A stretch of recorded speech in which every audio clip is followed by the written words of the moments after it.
Hoy sí.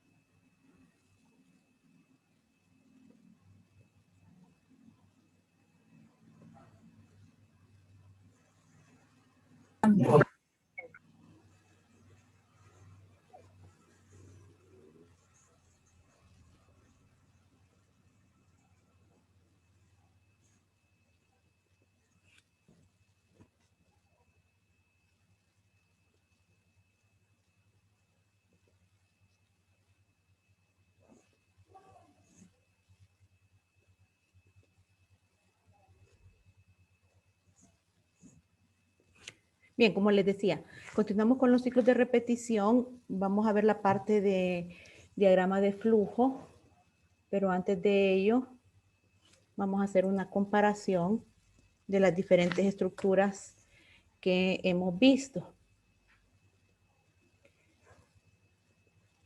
Entonces, en primer lugar, tenemos lo que es la estructura secuencial. Se define como aquella en la que una acción, o sea, una instrucción, una operación, sigue a otra en secuencia. Significa que el algoritmo se ejecuta una instrucción después de la otra, desde el inicio hasta el final del algoritmo. Aquí, en la parte del diagrama de flujo, se puede ver cómo es la estructura secuencial.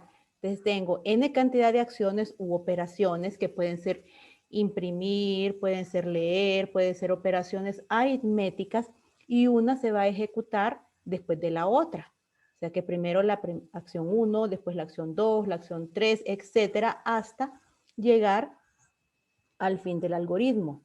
Entonces, acá en este texto, en este libro de texto, ponen 3 versiones del desarrollo del algoritmo, lo que es el diagrama de flujo, lo que es el pseudocódigo, y también ponen un diagrama que se llama...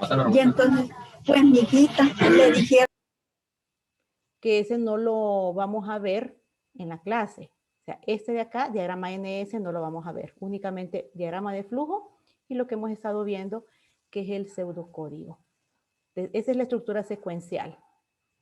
Hay unos ejemplos. Miren, por ejemplo, acá se leen 2 números, se hace la suma y la multiplicación de los 2 números. Entonces aquí está el pseudocódigo. Entonces, ¿cómo se empiezan a ejecutar las instrucciones? Leer A, leer B, hacen la suma y la guardan en la variable B, hacen la multiplicación y la guardan en la variable P, y después imprimen los resultados y se llega al final del algoritmo. Entonces es una estructura secuencial. Todo se hizo desde la primera instrucción, siguiendo secuencialmente hasta llegar al fin. En el diagrama de flujo, que el diagrama de flujo no es más que la forma gráfica de representar un algoritmo. Miramos la misma secuencia. Hay un inicio, este símbolo de acá,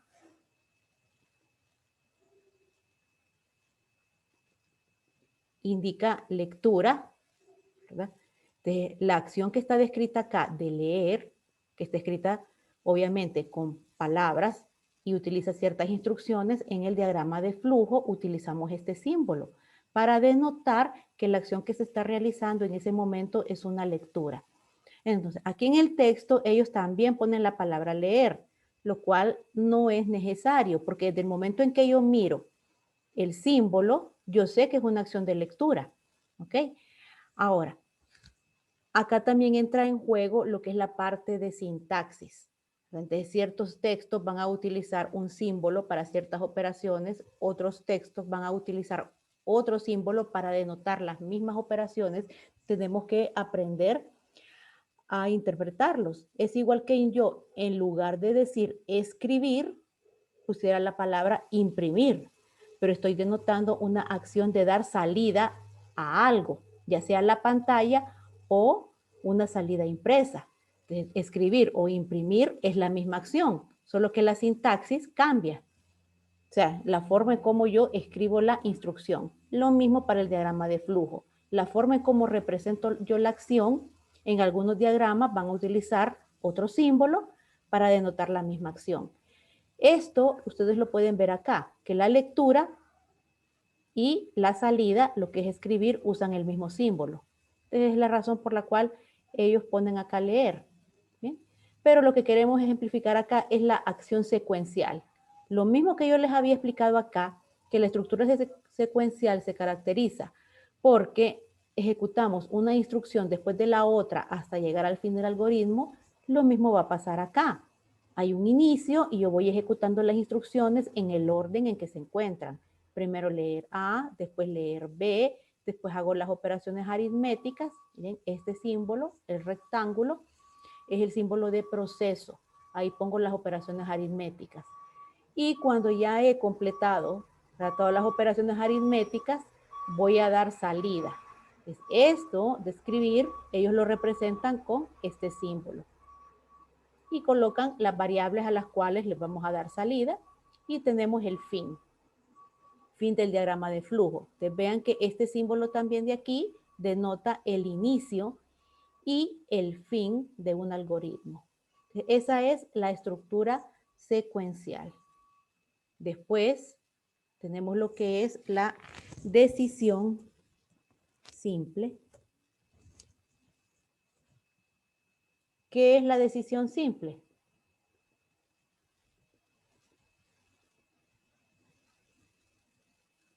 ¿Se recuerdan? ¿Sí? Aquí está. Ejecuta una determinada acción cuando se cumple una determinada condición. ¿Qué significa esto? Que nosotros evaluamos una expresión lógica. Si la condición es verdadera, entonces se ejecuta la acción o la serie de acciones, según nosotros tengamos codificados. Cuando la condición es verdadera, ejecuta la acción. Pero cuando la condición es falsa, no va a hacer nada.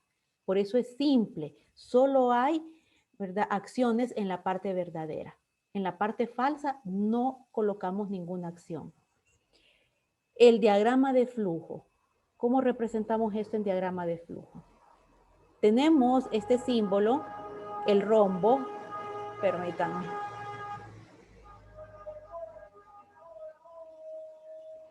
Que este símbolo, aquí colocamos la expresión lógica.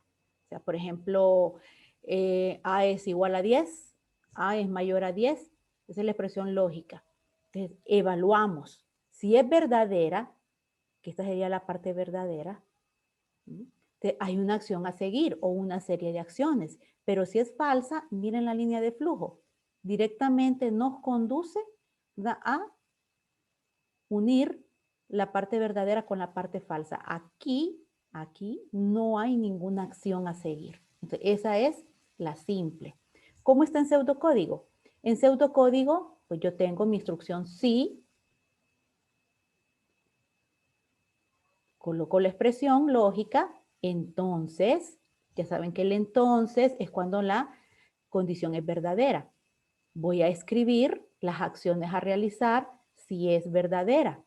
Y después hago el fin sí. ¿Qué pasa acá? Que no tiene si no, o sea, no tiene parte falsa.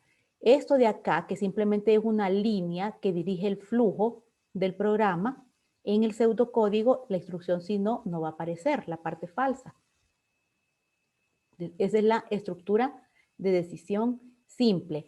Aquí, ¿ok?, se mira que ya lo que es la estructura secuencial que vimos en el primer ejemplo se rompe, porque aquí va a optar por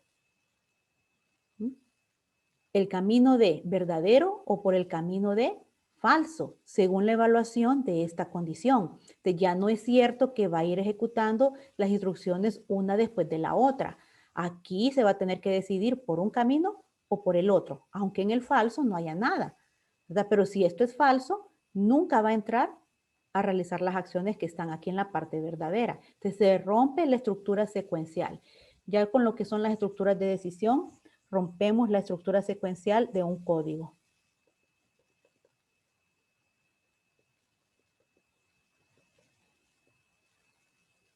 La otra es la doble, la alternativa doble, que se caracteriza, ¿verdad?, porque obviamente siempre vamos a tener nuestra instrucción sí, entonces, sí, no. Aquí está el rombo, donde vamos a colocar la expresión lógica.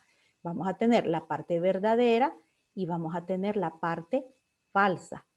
Pero en ambas hay una acción a seguir. Si yo evalúo verdadero esta condición, se van a hacer las acciones que están en S1. Y si yo evalúo falso esta condición, se van a hacer las acciones que están en S2.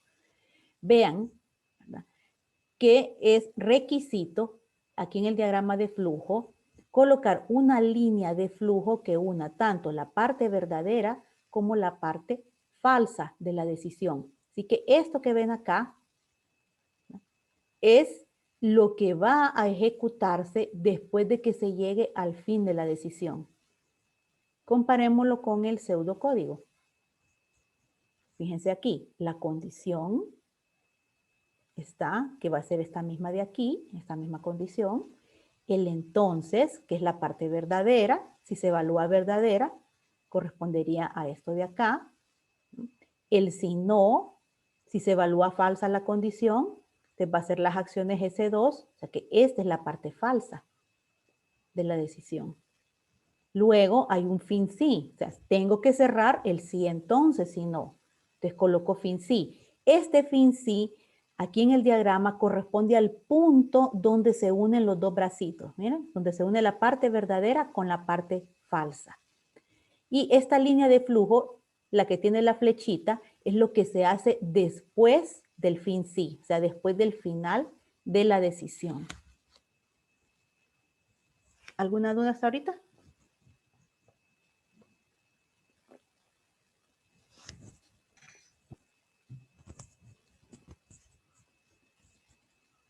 Entonces, esto ya lo vimos en el primer parcial. Simple, doble. Entonces, simplemente estamos haciendo una comparación y vemos cómo se plasma en un diagrama de flujo. Pero lo que es ya la definición de lo que es una simple, una doble, una anidada, una múltiple, ya la sabemos. Continuemos. Entonces, ahí está la doble.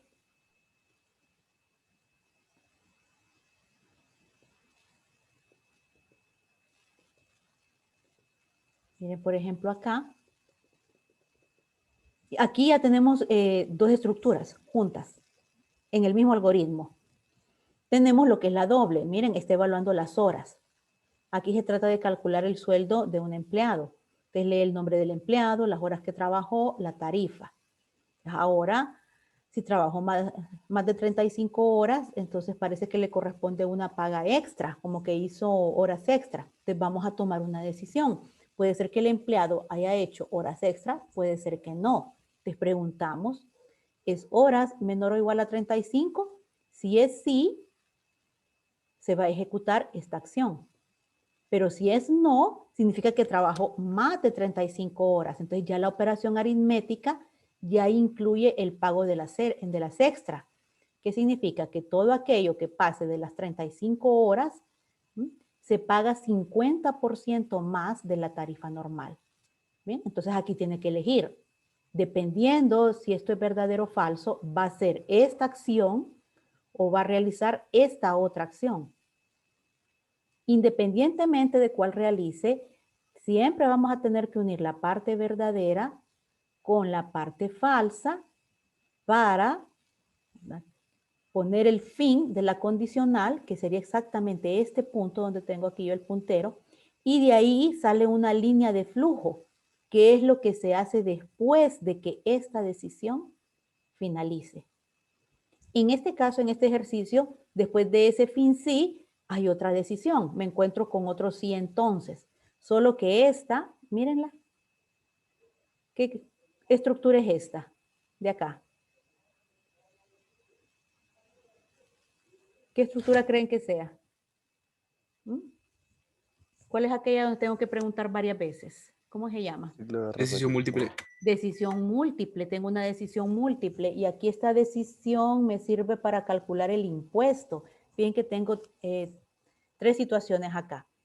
No paga impuesto, paga, miren, un 20% de impuesto y en el otro paga, ya se le aplican dos porcentajes, un 20% y un 30%, solo que es escalonado.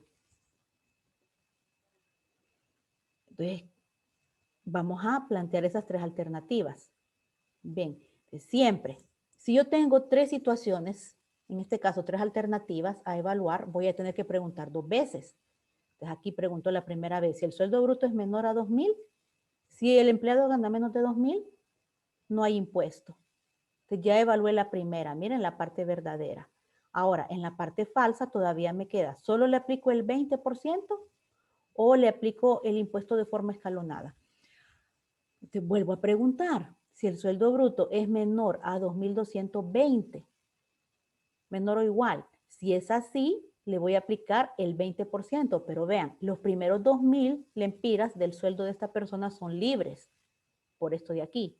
Miren, si gana 2,000 o menos, no paga impuesto, porque los primeros 2,000 son libres, por eso le está restando los 2,000 acá. A lo que le sobre de los 2,000, a eso sí le va a aplicar el impuesto del 20%.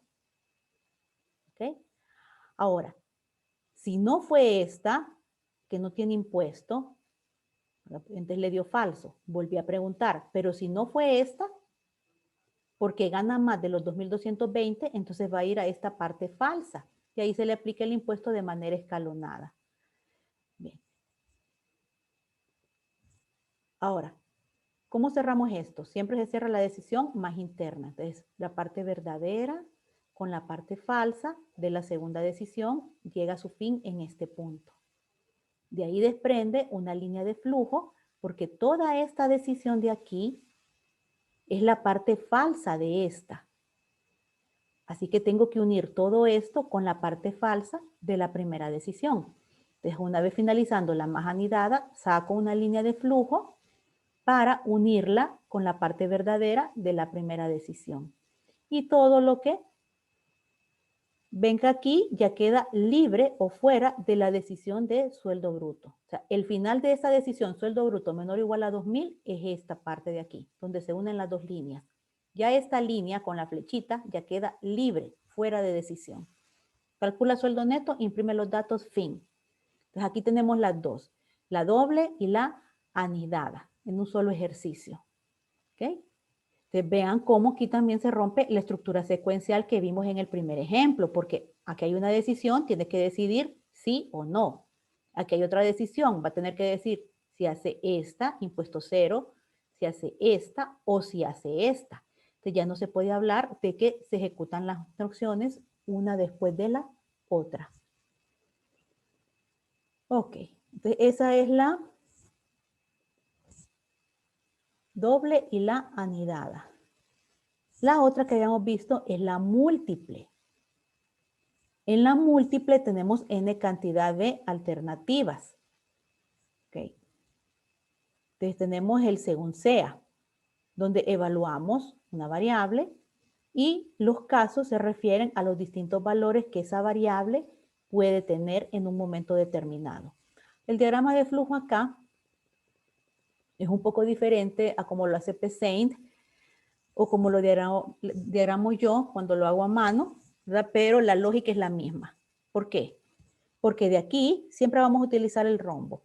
De aquí se desprende, ¿verdad?, la evaluación de una variable. Todas estas líneas de flujo que están acá, la 1, la 2, la 3, la 4, esto dice hasta la n, muestran los distintos casos, o sea, los distintos valores que la variable que está en el rombo va a poder tomar. O sea, que según sea, digamos, la variable A, si tiene valor 1, se hacen las acciones que están en ese 1. Si la variable A tiene valor 2, entonces se hacen las acciones que están en S2. Ustedes vean que aquí 1, 2, 3, 4 serían los distintos valores que esa variable puede tener. Obviamente aquí solo se va a poder seleccionar uno a la vez. Una variable no puede tener dos valores al mismo tiempo. Entonces solo se selecciona uno de los diferentes. Esa es la múltiple. También aquí nosotros rompemos la estructura secuencial, porque tiene que decidirse por cualquiera de los distintos caminos que están. Esas son las estructuras de decisión. Ahora, a lo que entramos fueron las estructuras de repetición.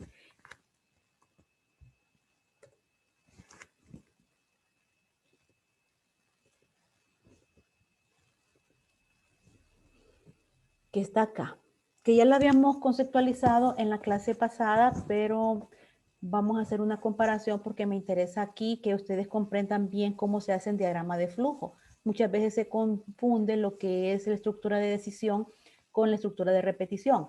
Me refiero a la hora de colocarla en un diagrama de flujo porque se utiliza el mismo símbolo, este de aquí, el rombo.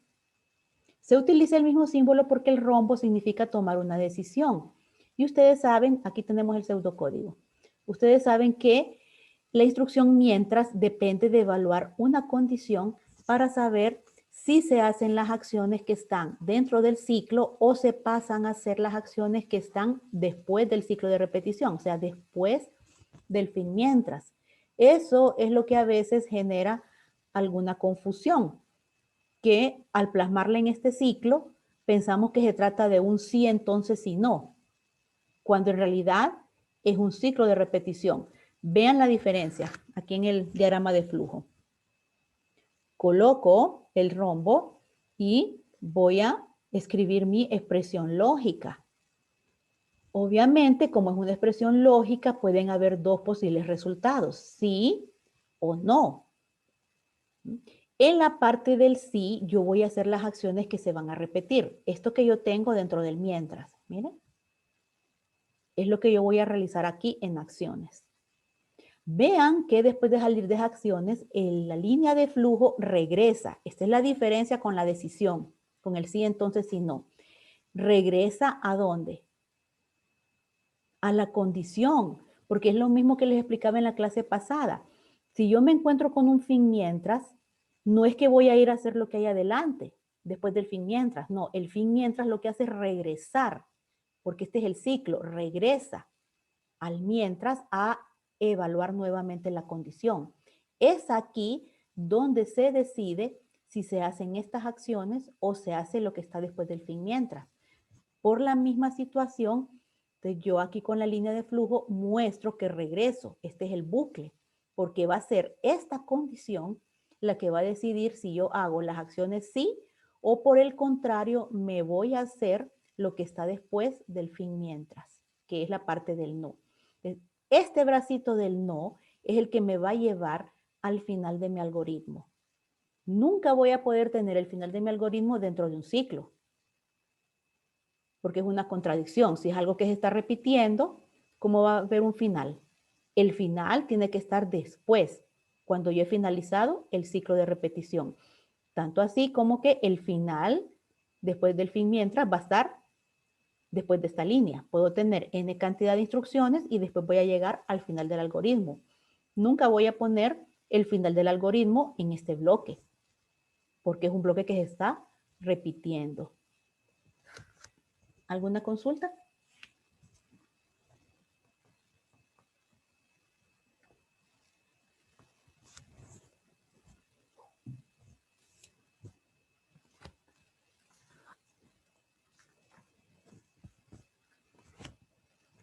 ¿No? Bueno. No. Si no hay consultas, entonces vamos a pasar a un ejercicio.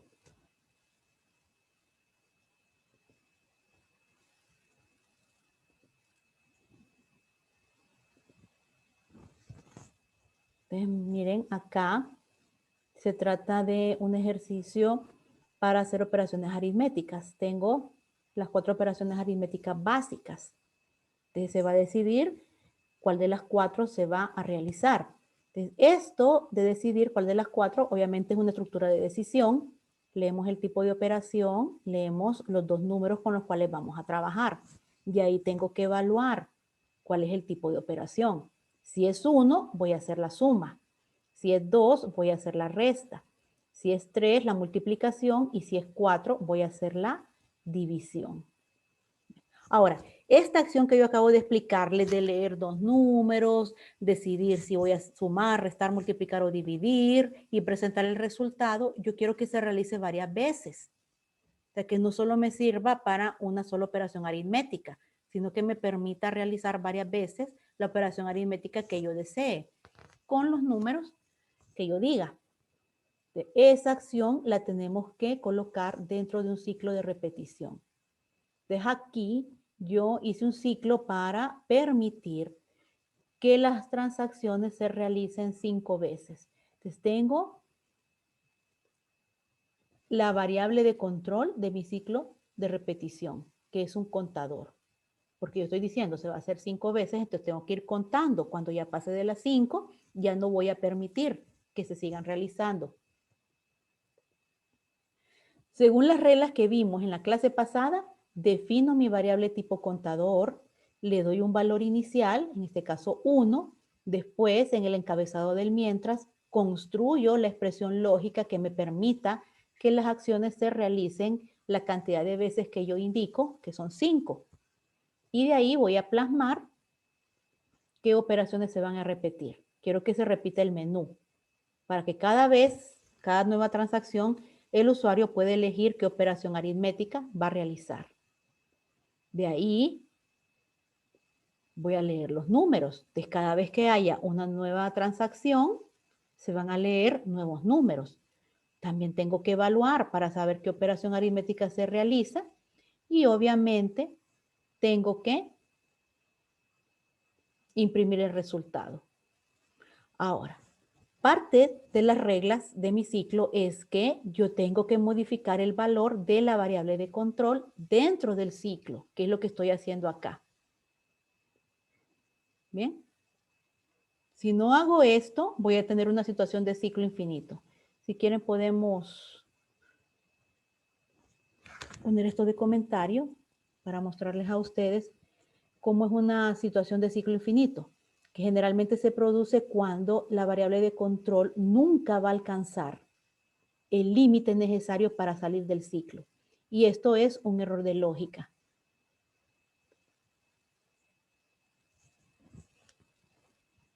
Te dije 5 operaciones aritméticas. Entonces ahí está la número 1, sumar, digamos 2 más 2. Miren, vuelve a decir transacción número 1, a pesar de que yo ya voy en la 2. Este número de acá es la impresión del contador. Lo que yo tengo acá, miren, transacción número contador. 1 es el valor de la variable contador. Ahí desde ese mismo momento que yo vi que la primera transacción dijo número 1 y ahorita que estoy en la segunda transacción también me dice número 1, yo estoy viendo que el contador nos está incrementando. Pero bueno, dijimos 5 operaciones. Digamos que vamos a restar. Nuevamente me coloca transacción número 1. Ok, pero vamos por la 3. Vamos a multiplicar, digamos 5, 5. Voy por la transacción 4, me sigue poniendo transacción 1. ¿Ven cómo no se va modificando el valor de la variable contador? Porque al ponerle comentario, el compilador la ignora. Bueno, vamos a decir que es una división. Esta es la última, se supone que es la última operación aritmética. Vamos a volver a sumar. Ahí ya no me debería de dejar otra operación aritmética, porque ya tenemos las 5. Vamos a ver qué pasa. Dividir. Miren, ¿cuándo es que me va a permitir salir? No me está permitiendo salir. Este es un ciclo de repetición. ¿Cómo voy a poder salir yo de acá? De forma normal. No se puede. Ciclo infinito. Simplemente haciendo una salida abrupta. Pero esto en las aplicaciones es un error. Eso es un ciclo infinito, cuando yo no modifico el valor de la variable de control y nunca va a poder alcanzar el valor necesario para salir del fin mientras. ¿Okay? Ahora, si quito esto, veamos, voy por la transacción 1. Ahora sí, transacción 2. Yo ya estoy incrementando el valor de contador. Descontador ahorita va valiendo 2. Todavía es verdadero porque el límite es 5. Vamos a restar. Miren, transacción 3. Todo va bien. Multiplicar. Transacción 4. Voy por la transacción 4. Digamos que es dividir. Transacción 5. Vamos a volver a sumar. Miren. Y llegó al final. Hizo las 5 transacciones. Entonces ahí el ciclo está planteado de forma correcta. Miremos la parte del diagrama de flujo de este ejercicio.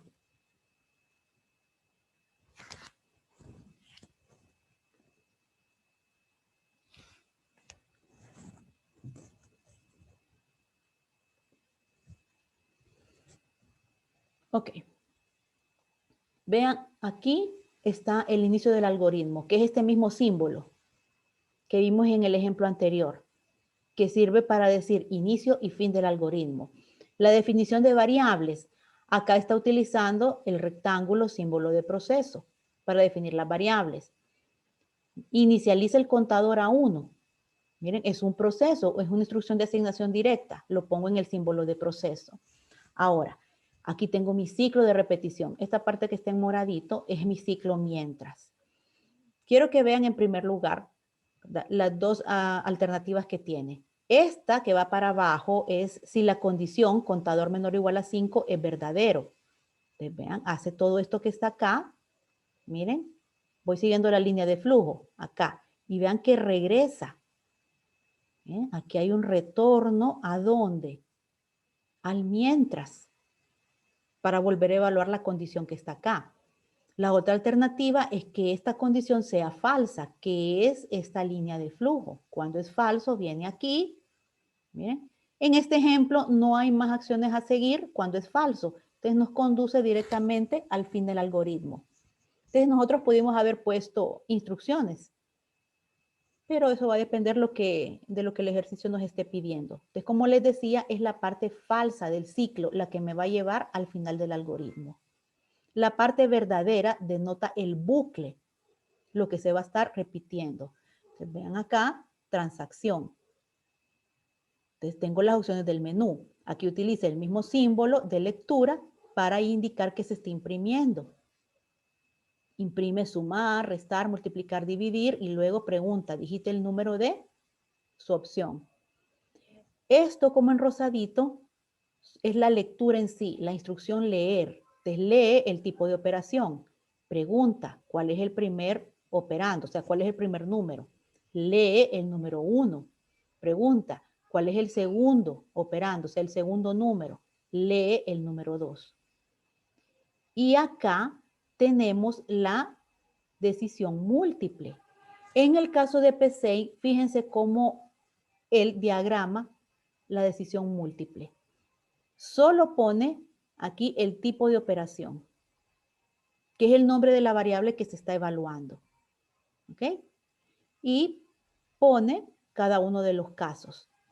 Si es 1, ¿qué es? La resta, ¿verdad? Perdón, la suma. Si es 1, es la suma. Entonces acá está la suma. Si tipo de operación es 2, miren, va a ser la resta. Si tipo de operación va a ser 3, es la multiplicación. Si tipo de operación es 4, va a ser la división. Y por omisión pone la opción de otro modo. ¿Qué significa de otro modo? Si no fue ninguna de las anteriores, que ahorita no hay ninguna acción a realizar. Entonces, repito, él coloca el nombre de la variable que se va a evaluar. De ahí lista cada uno de los casos. Caso 1, caso 2, caso 3, caso 4. Los casos se refieren al valor que la variable tipo de operación puede tener. Puede tener valor 1, puede tener valor 2, valor 3, valor 4.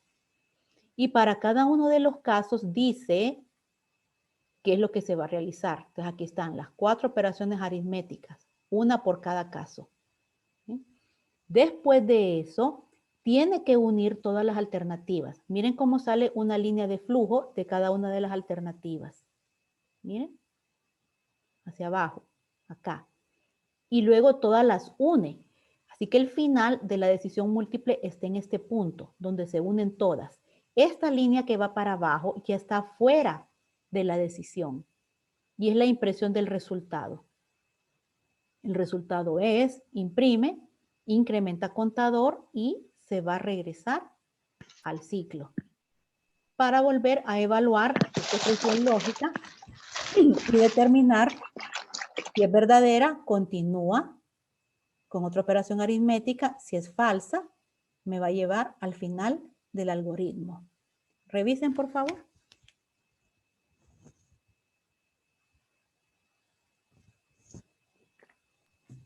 Digo, una pregunta. Ese de trunc siempre es una constante para la división. Una constante, no, es una función. Trunc significa truncar, o sea que va a quitar la parte decimal del resultado de la división.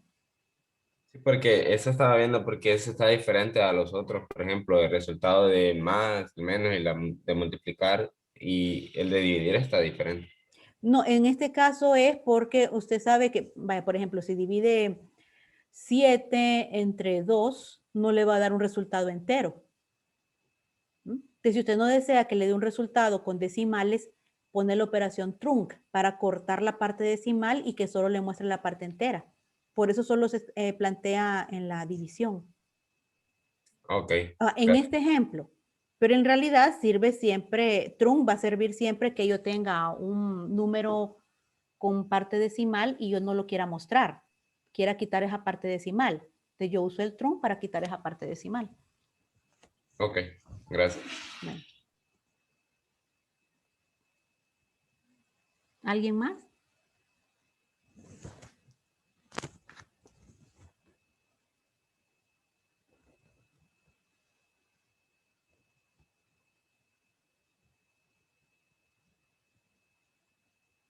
Ok, si no hay preguntas, vamos a dejarlo hasta acá en la tarde. Voy a poner unos ejercicios resueltos para que ustedes los implementen en PCEN y más que todo vean cómo funciona el ciclo mientras y para que generen el diagrama de flujo y lo analicen. Ya a partir de mañana, por esta semana, no vamos a utilizar PCEN porque vamos a aprender a hacer los diagramas de flujo.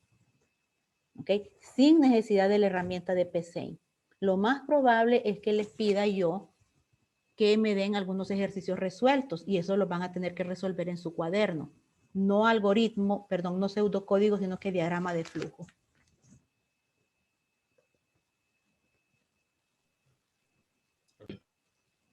Bueno, entonces nos vemos mañana. Saludos, Lick. Feliz día. Igualmente, feliz día. Gracias. Buen día. Adiós. Gracias, Lick. Buen día. Adiós.